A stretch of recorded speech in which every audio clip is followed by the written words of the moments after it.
मैं इतना ही कहूंगा विपक्ष को, ये जो महाराष्ट्र की जनता ने क्लियर मैंडेट दिया है उसका स्वागत करना चाहिए। एक पॉजिटिव उनका अप्रोच होना चाहिए, क्योंकि हमारे 2.5 साल के महायुति सरकार ने इतना काम किया है, इतनी योजनाओं को लागू किया है, इतने प्रकल्प को आगे बढ़ाया है, और इसीलिए उसका परिपाक ही है।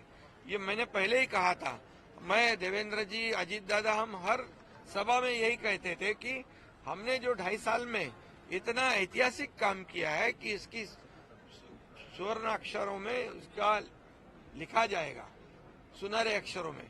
क्योंकि एक तरफ जो विकास के प्रकल्प बंद थे वो हमने शुरू कर दिए, दूसरी तरफ लोक कल्याणकारी योजनाएं हमने शुरू कर दी, और उसमें हर घटक को लिया है। लाडली बहना से लेके, लाडले भाई से लेके, लाडले किसान से लेके, लाडले ज्येष्ठ से लेके सभी लोगों को उसमें सरकार ने योगदान उनका देखकर सहयोग किया है।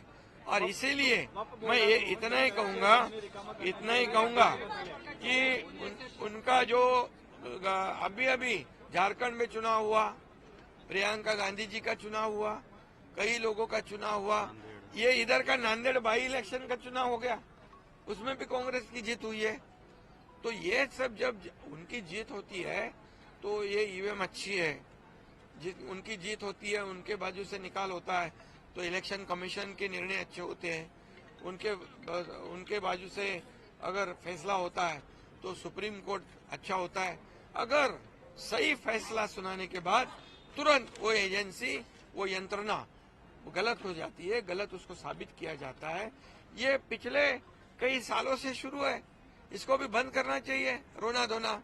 ये जो आज मैं कहूंगा कि लोकसभा में हमें महायुति के 2,48,12,000 वोट मिले और 43.55% वोट मिले, और महाविकास आघाड़ी को 50 लाख मिले, 43.71 मीन्स पॉइंट का फर्क है, कुछ पॉइंट का फर्क है। लेकिन हमें जगह मिली 17 और उनको मिली 31, तब हम क्या कहेंगे? तभी ईवीएम का घोटाला नहीं कहा उन्होंने।